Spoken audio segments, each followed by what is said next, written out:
आपको सजग रहना है। क्या रहना है? सजग। अगर आपने एक शब्द को छोड़ा, अब देखिए आप लोग बड़े भाग्यशाली हैं। कैसे भाग्यशाली हैं? जिस ज्ञान को हमने 20-25 सालों में अर्जित किया है, एवरीडे पढ़ करके, कुछ न कुछ अध्ययन करके, रात जाग करके या अपना समय निकाल करके, वो चीजें हम आपको मुफ्त में दे रहे हैं। आपको इसके लिए कुछ भी करना पड़े, जबकि हमें तो हार्डवर्क करना पड़ा होगा ना जो चीजें, और हम आपको वेश से ले चल रहे हैं। आपको लगेगा पंडित जी भी क्या बात कर रहे हैं, लेकिन पहले हम अपने आप को तैयार करें उस ज्ञान। अब बड़े बड़े संत महात्मा हैं तो आपको सीधा गीता बताते हैं, महाभारत बताते हैं, भागवत। पहले हम उस लेवल पे पहुंचे, हम उसको सुन सके। पहले हमें अपने आप को इस योग्य बनाना है कि हम उन चीजों को समझ सकें। तो वेद, जब महाविष्णु ने प्रभु परमात्मा, हम सृष्टि के बारे में आपको बहुत अच्छी चर्चा बताएंगे, सृष्टि पर भी हम नहीं जाते क्योंकि ये बहुत ही साइंटिफिक चीजें हम आपको बताएंगे, बहुत विज्ञान से भरा हुआ। और आपको लगेगा कि नासा और आज की जो साइंस कर रही है, एक इसका हम प्रमाण आपको देंगे। किस स्थान पे लिखा गया ये चीजें, आप उस स्थान पे जाइएगा और केवल गूगल पे मारिएगा, खुल जाएगा, आप देखना उसको। तो हम सृष्टि के बारे में भी नहीं जाएंगे, थोड़ा सा आपको आगे ले चलेंगे। तो हम आपको बता रहे हैं, वेद, जब महाविष्णु ने अपने वक्षस्थल से प्रकृति अर्थात महामाया को उत्पन्न किया। पहले सृष्टि के प्रारंभ में कुछ भी नहीं था, शून्य था, केवल वो शक्ति थी। देखिए इस ब्रह्मांड में दो चीजें हैं, एक है मटेरियल्स और एक है पावर। एक है चैतन्य शक्ति, चेतन शक्ति, और एक है प्रकृति। जैसे हमारा शरीर क्या है, एक प्रकृति है। तो क्या आपकी आंखें देख रही हैं, आपके कान सुन रहे हैं, नाक से कौन सुगंध लेता है, मुंह से कौन बोल रहा है, या इस शरीर को कौन हिला रहा है? अगर इस शरीर की बात है, हमारी मृत्यु के बाद हमारी आंखें क्यों नहीं देखती? ये आंखें, ये कान, ये जीवा क्यों नहीं वर्क करते? अर्थात इसमें जो आत्मा थी, जो एनर्जी थी, जो चेतन शक्ति थी, वो अब इसमें नहीं दिखती। दोनों अलग अलग। तो पहले ये प्रकृति नहीं थी, ये नेचर भी नहीं था, कुछ भी नहीं था। क्या था? केवल वो चैतन्य शक्ति थी। उसको हम क्या कहते हैं? परम ब्रह्म। क्या कहते हैं? जिसको वेदों ने भी निराकार कहा। क्या कहा? निराकार। अब लोग निराकार का, जैसे वैदिक वाले या आर्य समाज वाले अन्य लोग निराकार को कहते हैं कि फॉर्मलेस। हमने एक नई व्याख्या दी उसकी। हमने कहा निराकार का मतलब फॉर्मलेस नहीं, बल्कि जिसका कोई निश्चित आकार ना हो, वो क्या है? निराकार है। जैसे जल क्या है? जल का अपना कोई शेप है? निराकार है, लेकिन जल तो है। अग्नि आपको कहीं दिखती है? अग्नि भी निराकार है। वायु क्या है? निराकार। अंतरिक्ष क्या है? निराकार। भूमि, ये भूमि कहीं गैस के रूप में है, मटेरियल तो गैस के रूप में भी रहता है ना, तो भी वो क्या है? निराकार। तो इसीलिए लोगों ने प्रभु कहा निराकार। लेकिन निराकार कहने का मतलब ये नहीं कि प्रभु है नहीं, वो तत्व तो है। अब आप चलो, उसी जल को आप एक गिलास में डाल दो तो जल क्या हो गया? साकार हो गया। अग्नि को आप दीपक में जला दिए तो अग्नि क्या हो गई? वायु को आप अगर गुब्बारे में भर दिए तो वायु क्या हो गया? साकार हो गया।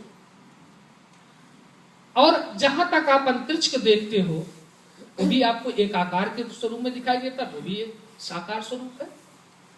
पृथ्वी आपको दिख रही है, जहां तक दिख रही है वहां तक उसका भी एक रूप साकार है। तो प्रभु परमात्मा सृष्टि के पूर्व में निराकार है, वो चैतन्य शक्ति है, एनर्जी है, पावर है। उसी शक्ति ने, उन गैसों ने अपने आप को महाविष्णु ने साकार किया और अपने वक्ष स्थल से सबसे पहले उन्होंने माया को उत्पन्न किया। किसको उत्पन्न किया? महालक्ष्मी। माया को क्या कहा जाता है? महालक्ष्मी, प्रकृति, नेचर। इसके बाद भगवान महाविष्णु के, हम आपको सृष्टि के बारे में आगे बताएंगे, थोड़ा सा वेदों हमें लाना है, इसलिए हम उसकी भूमिका बना रहे हैं कि आपको वेद बताएं कैसे, इसलिए हम उस पे आ रहे हैं। फिर महाविष्णु के नाभि कमल से ब्रह्मा उत्पन्न हुए और ब्रह्मा के 4 मुखों से ब्रह्मा की आदि शक्ति सरस्वती प्राप्त हुई। उनको, उनकी जो आदि शक्ति है वो सरस्वती है। और ब्रह्मा के 4 मुख से 4 वेद उत्पन्न हुए। तो वेद कहां से उत्पन्न है? ब्रह्मा के 4 वेदों के नाम लिखिए। ऋग्वेद, यजुर्वेद, सामवेद, अथर्ववेद। वेद विद धातु से बने हैं। विद माने ज्ञान। विद माने क्या होता है? विद धातु से वेद बने हैं। तो विद का मतलब होता है, वेद का मतलब होता है विशेष प्रकार का ज्ञान। अब ज्ञान 2 प्रकार का होता है। वेद 2 प्रकार के ज्ञान के बारे में हमें बतलाते हैं। एक है विद्या और दूसरी है अविद्या। पहली विद्या कौन सी है? विद्या किसे कहते हैं? तो विद्या का, अब देखो मंदिर में लोग आते हैं, कहते पंडित जी जल्दी जल्दी पूजा करो। अब हम कब बताएं उनको ये बातें? बताइए कब बताएं? इस समय पॉज करके जिनको नहीं समझ में आया उनके लिए इंग्लिश में एक समरी कर दें। बिल्कुल कर दीजिएगा।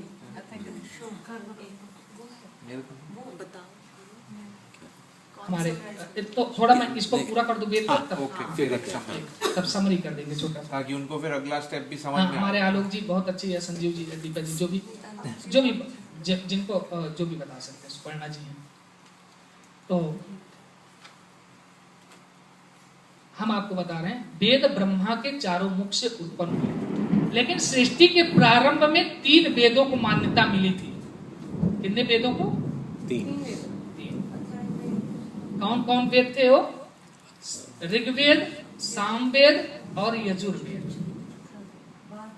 बाद में अथर्वा नाम के एक ऋषि ने, अब ऋषियों ने, आप देखते जब आप वेद को पढ़ते हैं तो उसमें एक मंत्र दृष्टा ऋषि होता है।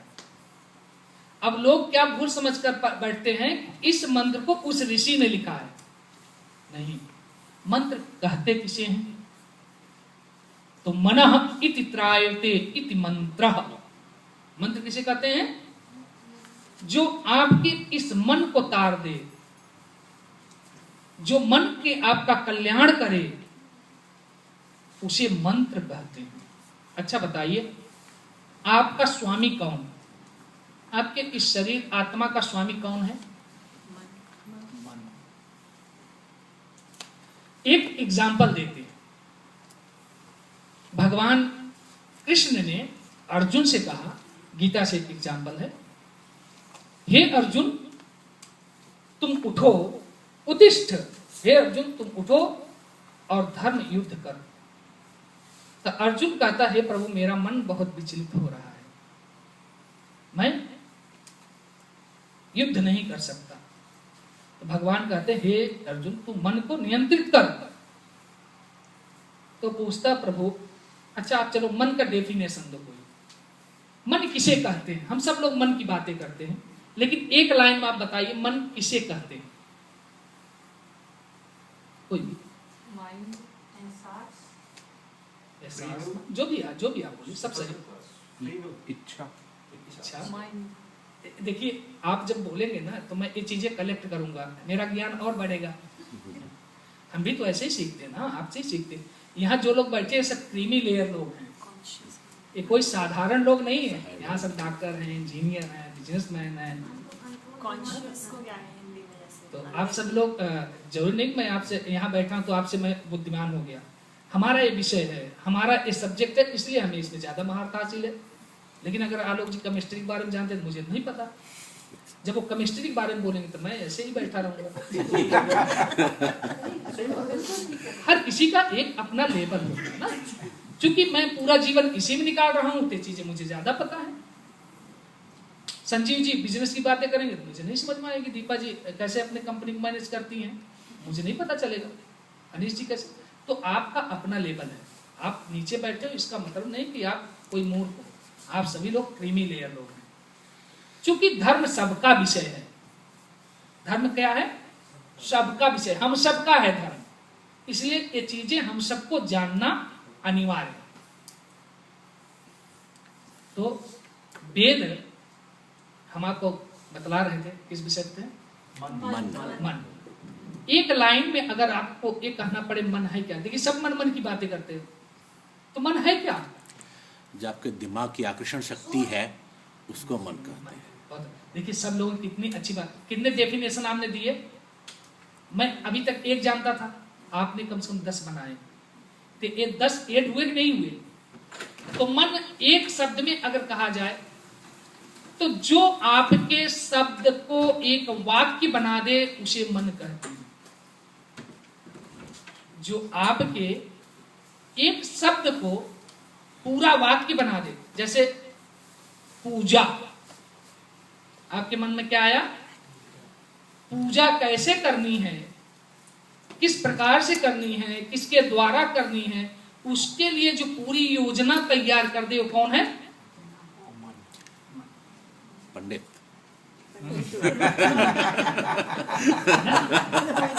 पंडित। तो मन क्या है? पंडित है, पंडित कह सकते हैं। पंडित ज्ञान को ही कहते हैं। पंडित कहते किसे हैं? तो जो अपने क्षेत्र में संपूर्ण ज्ञान रखता उसे पंडित कहते हैं। आजकल तो कोई भी पंडित लगा देता है, आजकल तो जाति भी पंडित है। तो कहने का मतलब है तो जो आपके शब्द को पूरा वाक्य बनाए। तो अर्जुन ने पूछा प्रभु आप मन की बातें करते हो, मन कहते किसे हैं? अब मुझे समझाइए।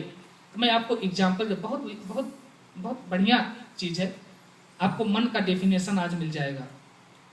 तो अर्जुन से भगवान कहते हे अर्जुन, मन को अच्छी तरह से, तब भगवान को क्या पड़ा कि भगवान आप समझाएं कैसे अर्जुन को? भगवान के सामने तुरंत एग्जाम्पल देना है तो उन्होंने तुरंत किया, वो तो परमात्मा है। तो उन्होंने कहा हे अर्जुन, ये जो रथ है तुम्हारा, ये तुम्हारा शरीर है। ये क्या है? तुम्हारा शरीर। और जो तुम इसमें बैठे हो रथी बनकर, वो तुम्हारी आत्मा है। और जो इसमें 5 घोड़े हैं, ये 5 कर्मेंद्रियां हैं। और जो इसमें 5 लगाम लगे हैं वो हमारी ज्ञानेंद्रियां हैं। और इन कर्मेंद्रियों और ज्ञानेंद्रियों को जो नियंत्रित कर रहा है वो सारथी मैं हूं। मन कौन है? सारथी। आसानी समझ में आया? जो आपकी कर्मेंद्रियों और ज्ञानेंद्रियों को नियंत्रित करता हो, आपके सेंसेस को जो कंट्रोल करता हो, वो कौन है? मन। गीता देखिए भगवान कितना सरल किया। अब हम में से पूछना पड़े, मन सोचना पड़ता मन कहे किसे? सब कोई जानता मन के बारे में। तो भगवान ने गीता के द्वारा कितना स्पष्ट किया कि मन है क्या। हमारा ये रथ जो है हमारा शरीर है, उसमें अर्जुन जो है वो आत्मा है, जो 5 घोड़े हैं वो 5 कर्मेंद्रियां हैं, और जो उनको लगाम लगाया हुआ है वो ज्ञानेंद्रियां हैं, और जो उसमें बैठा हुआ सारथी है वो है मन। अर्थात भगवान कृष्ण मन के समान है। तो अर्जुन कहता है प्रभु जब हमारा मन ही, जब हमारा सारथी अगर विचलित हो गया तो ये तो कहीं भी जाएगा। तो घोड़ा तो अनियंत्रित हो गया, लगाम घोड़े उसके मन के हाथ में, तो हमें कहीं भी लेके जाएगा ना।